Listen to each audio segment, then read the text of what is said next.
diz assim: no princípio era o Verbo, e o Verbo estava com Deus, e o Verbo era Deus. Ele estava no princípio com Deus. Todas as coisas foram feitas por intermédio dele, e sem ele, nada do que foi feito se fez. A vida estava nele, e a vida era a luz dos homens. A luz resplandece nas trevas, e as trevas não prevaleceram contra ela. Houve um homem, enviado por Deus, cujo nome era João. Este veio como testemunha para que testificasse a respeito da luz, a fim de todos virem a crer por intermédio dele. Ele não era a luz, mas veio para que testificasse da luz, a saber, a verdadeira luz que vinda ao mundo ilumina todo homem. O Verbo estava no mundo, o mundo foi feito por intermédio dele, mas o mundo não o conheceu.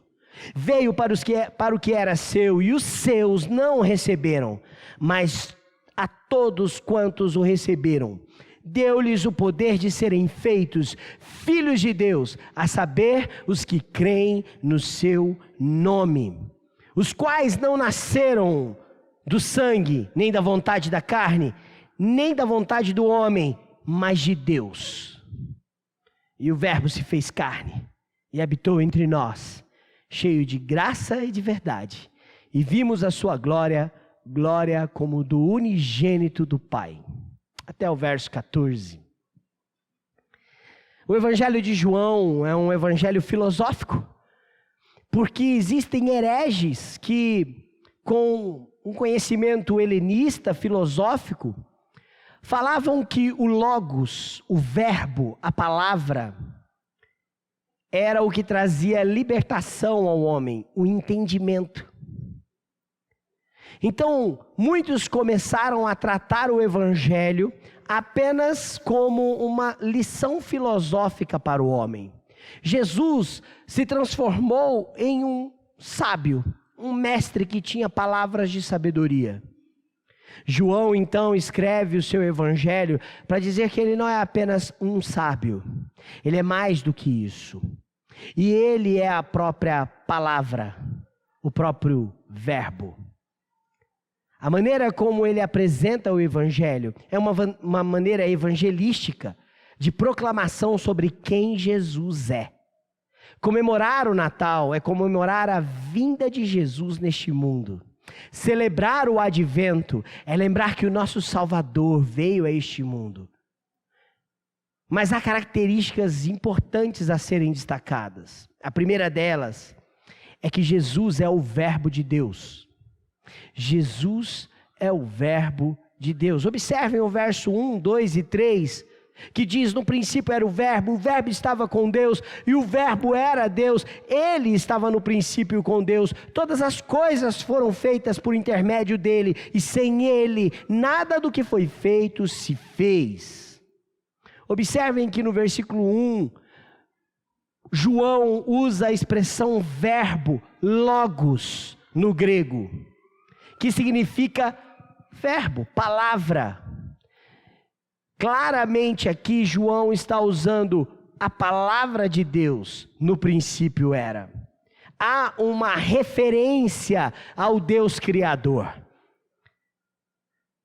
Jesus é a própria palavra de Deus. Isso é importante. Por que isso é importante, irmãos? Porque João apresenta Jesus lá no Gênesis. Apresenta Jesus antes do Gênesis. João apresenta Jesus de cara como o próprio Deus. Verbo, ele era Deus. Mostra a sua pré-existência quando ele diz: no princípio era o Verbo. Ele é eterno. Ele existe antes de todas as coisas. E aqui é uma referência à criação, no princípio da criação. A outra expressão é: o Verbo estava com Deus. Uma tradução mais literal seria: o Verbo estava face a face com Deus. Mostra uma relação íntima do Filho com o Pai. E por fim, no versículo 1, ele diz: o verbo era Deus, porque esta palavra de Deus, este verbo, é o próprio Deus encarnado. Olha só, irmãos, ninguém jamais conheceu a Deus. Foi o próprio Jesus quem o revelou, para que o conheçamos intimamente. Ninguém jamais por conta própria conheceu a Deus face a face. Ele é o Deus encarnado, que revela quem Deus é. Observe em João capítulo 1, verso 18. Ninguém jamais viu a Deus. O Deus unigênito que está no seio do Pai é quem o revelou. Jesus é Deus, Ele é o Verbo. A outra expressão, além de verbo, é no princípio. Vai aparecer no versículo 1 e no versículo 2. No princípio, versículo 1. Ele estava no princípio com Deus, versículo 2. Ele é o Criador de tudo. Nele tudo existe. Nele tudo subsiste. Observem o versículo 3. Tudo, todas as coisas. Todas elas, lá no versículo 3, Isabela, foram feitas por Ele, por intermédio dEle, e sem Ele, nada do que foi feito se fez.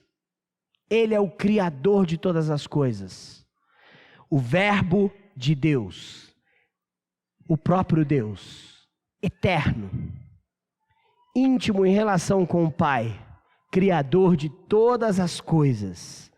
Gênesis 1 mostra como a criação foi feita. Versículo 1 diz que no princípio criou Deus o céu e a terra. E como Deus criou o céu e a terra, Deus disse. Como Deus criou todas as coisas? Palavra, verbo.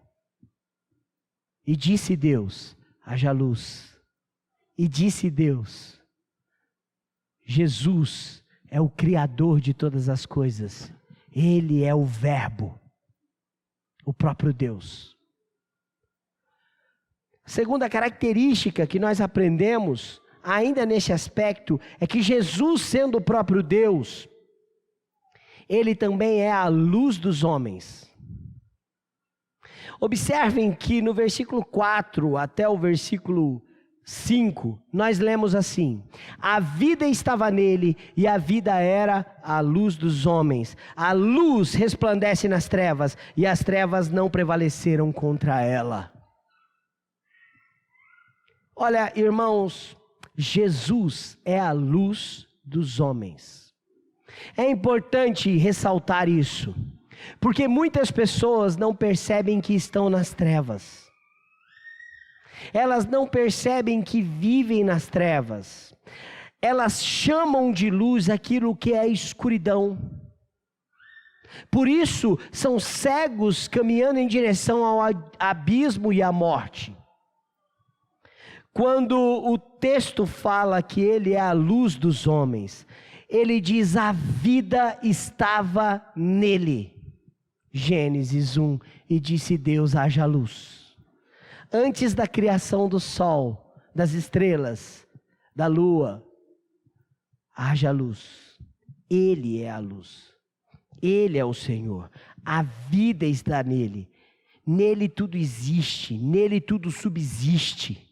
Colossenses, capítulo 1, versículo 15, até o versículo de número 17, diz: este é a imagem do Deus invisível, o primogênito de toda a criação, pois nele foram criadas todas as coisas, nos céus e sobre a terra, as visíveis e as invisíveis, sejam tronos, sejam soberanias, quer principados, quer potestades, tudo foi criado por ele, por meio dele, tudo foi criado para ele. Ele é antes de todas as coisas, nele tudo subsiste.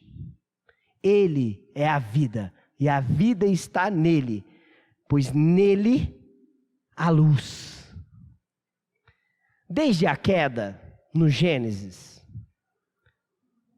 a Bíblia deixa implícito que a condição do homem é uma condição em trevas, pecado.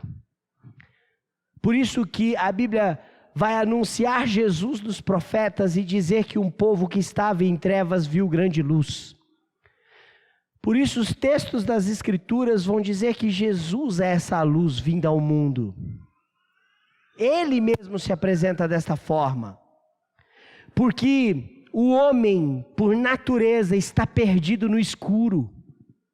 O homem sem Cristo, por natureza, tateia tentando encontrar um caminho e se perde em si mesmo. Éramos filhos das trevas. A luz rompe com as trevas. Olha João 12, no versículo 43, Jesus diz a respeito de si mesmo. De novo lhes falava Jesus dizendo: eu sou a luz do mundo. Quem me segue não andará nas trevas, pelo contrário, terá a luz da vida. Terá a luz da vida. O anúncio do Evangelho mostra que esta luz de Cristo alcança os homens em trevas. Um mundo em trevas, um mundo perdido. Mas este encontro da luz com as trevas não é um encontro igualitário. Não há equilíbrio de forças, como diz uma filosofia budista e hinduísta, sobre o yin e o yang, o bem e o mal, forças iguais. Não. Quando se fala das trevas, fala de que ele é vencedor sobre as trevas. A apresentação de Jesus contra as trevas, ela é vencedora, vitoriosa, superior, rompe com as trevas. A luz resplandece nas trevas e as trevas não prevaleceram contra ela. A luz, Jesus. Há um embate, há um conflito, mas a luz neste conflito é vitoriosamente superior, porque se encarna na pessoa de Cristo. Jesus resolve o conflito da escuridão do mundo. Por isso que na igreja de Genebra, Calvino mandou colocar, escrito em latim, luz para as trevas, em cima da torre da sua igreja, em Genebra. Jesus é luz para as trevas. João Batista está neste texto, no capítulo 1 do Evangelho de João. Domingo passado nós vimos que há uma promessa sobre aquele que prepararia o caminho, que apontaria para Cristo. O papel de João não é ser a luz em si mesmo, mas é testemunhar a respeito da luz. A partir do verso 6, nós vamos encontrar este relato.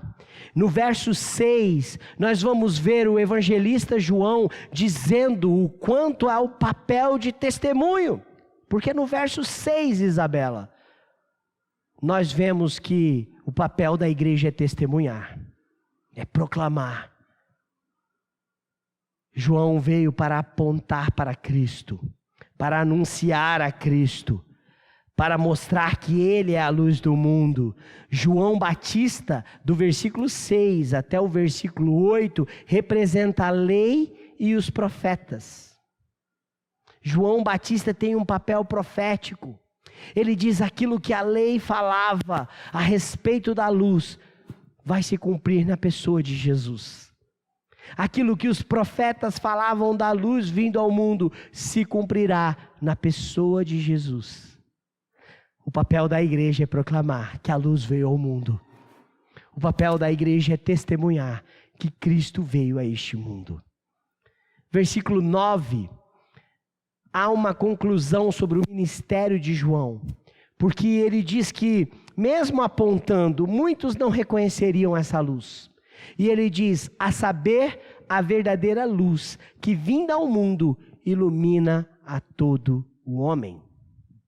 A verdadeira luz, que vinda ao mundo, ilumina a todo o homem. Essa luz precisa ser proclamada, essa luz precisa ser anunciada, essa luz precisa ser testemunhada.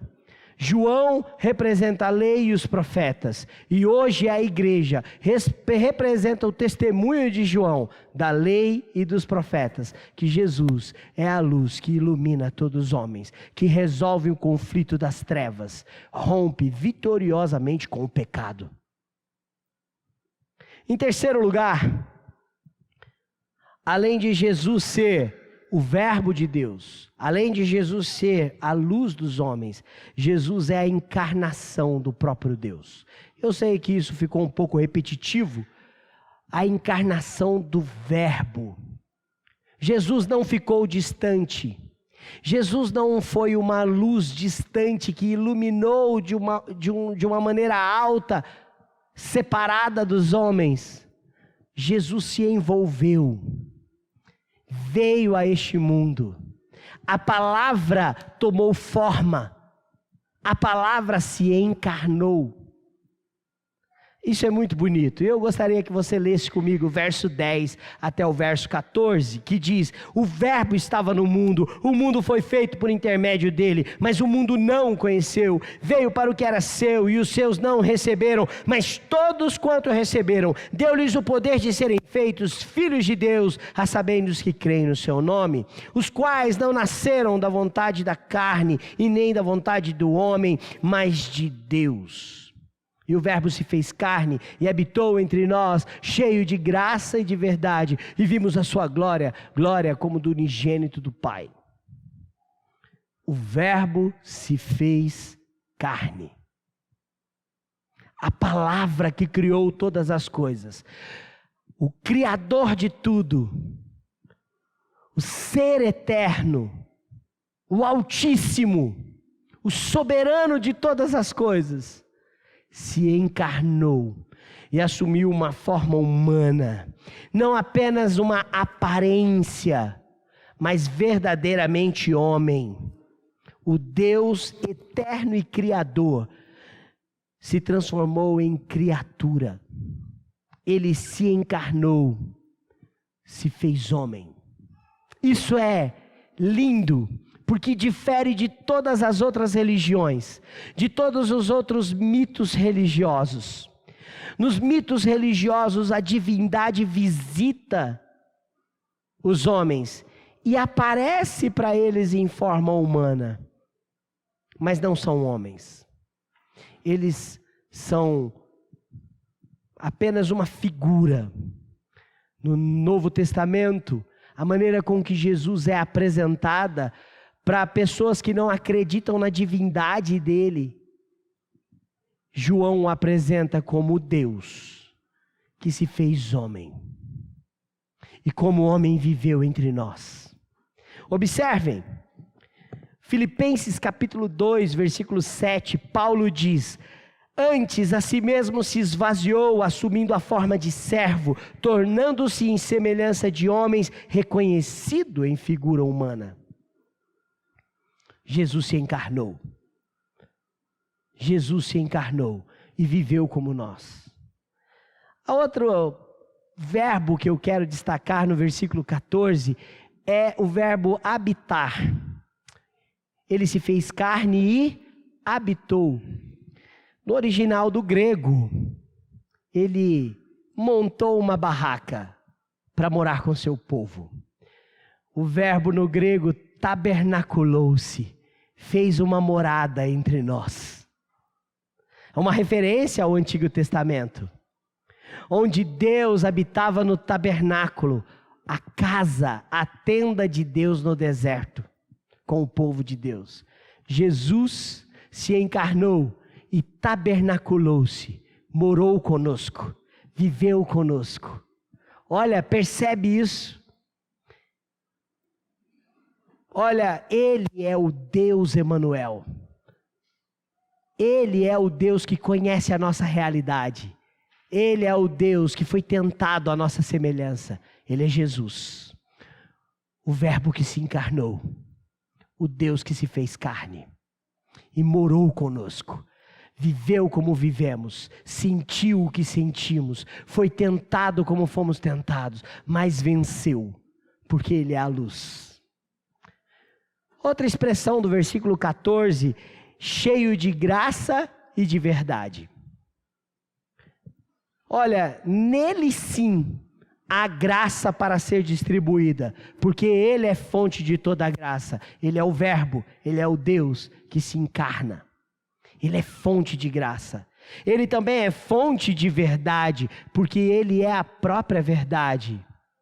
Ele é Deus. A sua obra é verdadeira, a sua pessoa é verdadeira. Ele é legítimo. Olha, meus irmãos e minhas irmãs, no versículo 17, o evangelista João vai voltar para a lei para mostrar a obra de Cristo. Ele diz: entretanto, mesmo que seja eu... me perdoa, não é este texto, eu colei errado aqui. Versículo 17, porque a lei foi dada por intermédio de Moisés, e a graça e a verdade vieram por meio de Jesus Cristo. A graça e a verdade vieram por meio de Jesus Cristo. Por isso ele assume o título: eu sou a verdade, eu sou o caminho, ninguém vem ao Pai senão por mim. Eu sou a vida. Versículo 14 ainda diz: nós vimos a sua glória. Irmãos, glória aqui é utilizada num termo que apresenta uma palavra hebraica, está no grego, mas faz menção a uma forma da lei mosaica, Shekinah, a glória de Deus. Há um relato importante: a glória de Deus no livro de Êxodo foi vista no deserto, e o povo recebeu a lei. A glória de Deus foi vista no Êxodo, no deserto, no tabernáculo, porque Deus passou a morar com seu povo e conduzir eles até a terra prometida. Agora, o evangelista João diz que essa glória está presente em forma corpórea, humana, Jesus, numa pessoa. E ele diz: nós vimos a sua glória. Glória como do unigênito Filho de Deus. Ele está conosco. Ele é Jesus. Ele é o Deus que se encarnou. Ele se fez homem. Nós vimos a sua glória. O que a glória de Deus representa? Representa a sua santidade, sua eternidade, o seu poder, os seus decretos, a sua força, a sua beleza. A glória de Deus aponta para quem Deus é, e não apenas pelo que Ele faz. Jesus é a manifestação de toda a glória de Deus. Nós vimos a sua glória. Se você deseja ver a glória de Deus, olhe para Cristo. Pastor, mas Cristo está assunto aos céus, mas Ele também é o Deus Emanuel. Se você se sente frustrado por se considerar pecador, entenda: Jesus resolveu o problema das trevas. Ele é a luz, luz para os homens. Se você se sente pecador demais mesmo assim, entenda que Ele conhece aquilo que te tenta, aquilo que te seduz, as tuas fraquezas, mas Ele não pecou. Ele venceu o que eu e você não podíamos vencer. Ele ainda é o Deus que se fez homem. Esta é uma questão importante da doutrina. Jesus está no trono de Deus, e muitas pessoas pensam que Ele está lá no céu em espírito. Não, Ele é o Deus, 100% Deus, mas que um dia se encarnou, morreu e ressuscitou com um corpo glorificado. E foi assunto aos céus com um corpo glorificado. E a promessa é que um dia Ele voltará, o Filho do Homem, para buscar a igreja, e nós ressuscitaremos os que estivermos mortos, com Ele glorificados. Os que não estiverem mortos seremos transformados à imagem do corpo dEle. Ele é o novo homem, a nova criação, nele tudo subsiste. Ele é o Deus que se fez carne e que venceu em nosso lugar. Olhemos para Ele, vamos crer nele. Qual é o problema disso? Muitos comemoram o Natal, muitos acendem luzes e velas, enfeitam árvores, preparam banquetes e mesas, Muitos fazem um momento de festa e algazarra, confraternização com a família, soltam fogos, bebidas espumantes, mas não reconhecem a glória de Jesus. Uma prova disso está no versículo de número 10. Quando João diz que o verbo estava no mundo e o mundo foi feito por intermédio dele, mas o mundo não o conheceu. O versículo 11 diz: veio para o que era seu e os seus não o receberam. Nem todos reconhecem, nem todos recebem a presença gloriosa do Verbo de Deus, que é a luz do mundo, que se encarnou para a nossa salvação. Nem todos reconhecem a sua glória, nem todos recebem a sua presença. Por isso, irmãos, é preciso fazer uma avaliação do que consiste o meu relacionamento com Jesus. Ele é quem a Bíblia diz ser.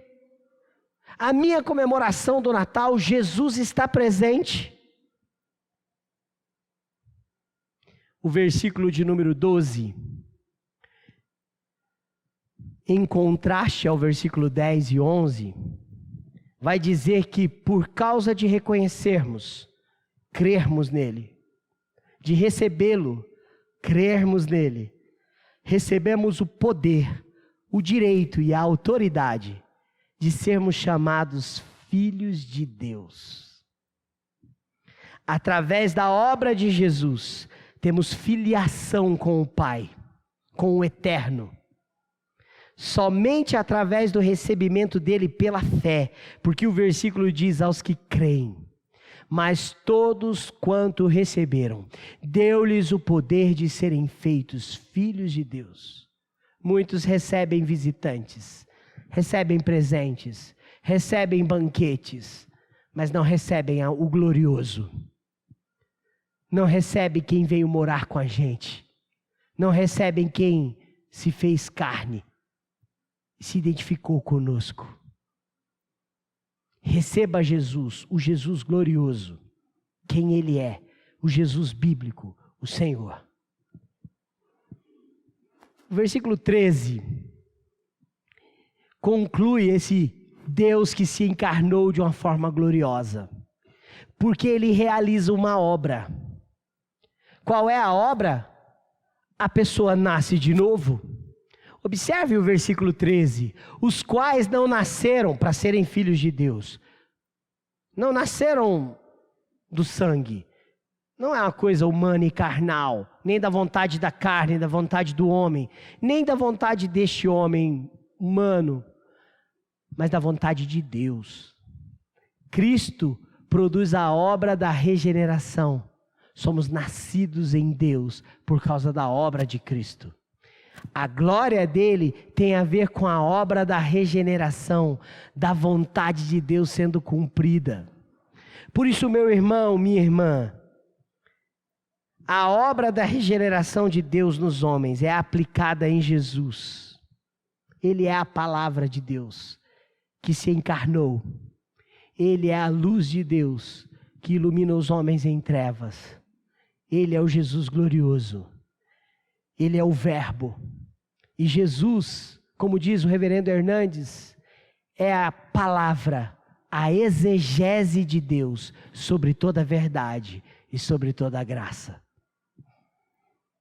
Nele somos regenerados e recebemos autoridade de filiação como com Deus. Nele a sua glória é manifesta em nós, a sua pessoa, a sua obra, os seus mandamentos. Por isso nós o reconhecemos, por isso nós o recebemos, pois cremos na vida eterna nele.